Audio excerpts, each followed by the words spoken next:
La photoisomérisation de l'acide maléique. L'acide maléique a pour formule brute C4H4O4.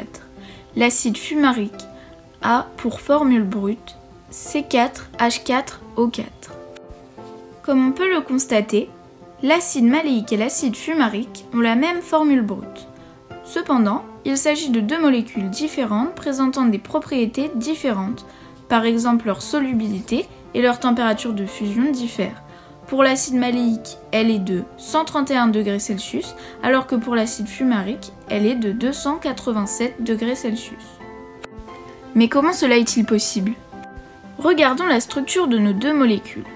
On constate que malgré une formule brute similaire, la structure et donc la formule topologique est différente. On en conclut donc que les deux molécules sont des isomères. En regardant de plus près, on constate une double liaison.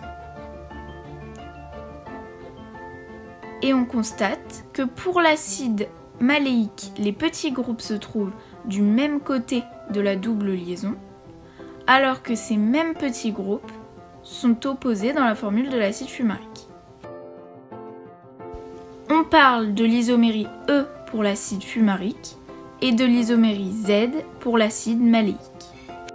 Mais comment passe-t-on de l'un à l'autre ? Deux molécules présentant une isomérie ZE peuvent passer de l'une à l'autre grâce à un processus appelé la photoisomérisation.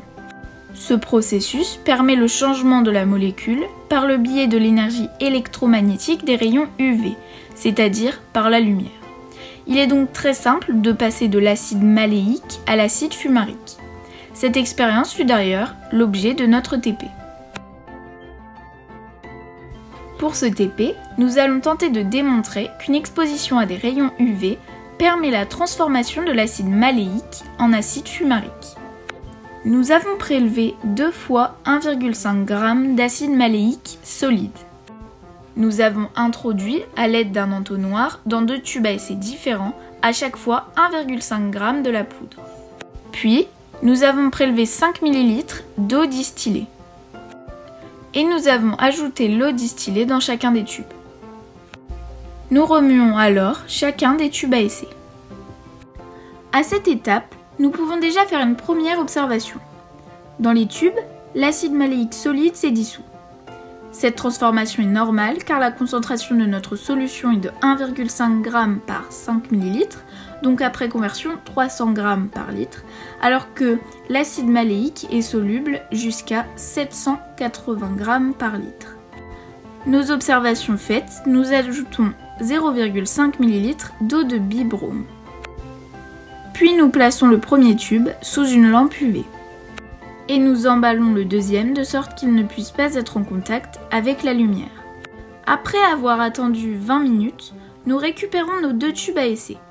Nous observons, dans le tube à essai placé sous la lampe UV, la formation de petits cristaux, tandis que dans le tube caché de la lumière, il n'y a aucun cristaux. Dès à présent, on peut tirer une conclusion de nos observations.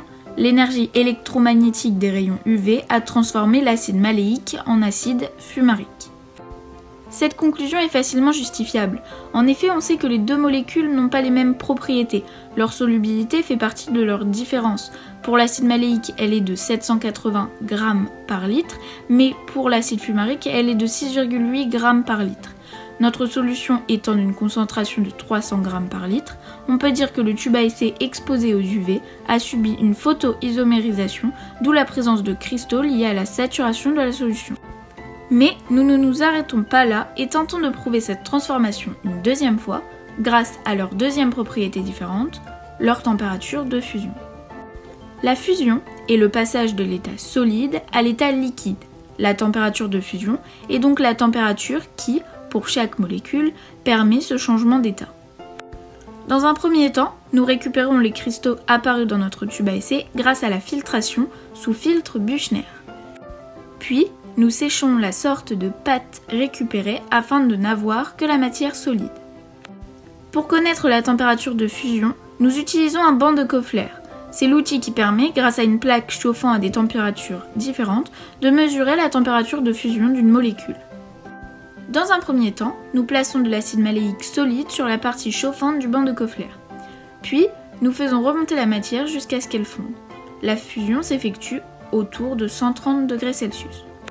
Nous prélevons alors la matière solide obtenue après notre filtration et faisons de même. Ici, la température de fusion est d'environ 285 degrés Celsius, soit la température de fusion de l'acide fumarique. Les cristaux formés lors de notre expérience sont donc bien de l'acide fumarique. Nous avons, grâce aux rayons UV et au processus de photoisomérisation, transformé l'acide maléique en acide fumarique.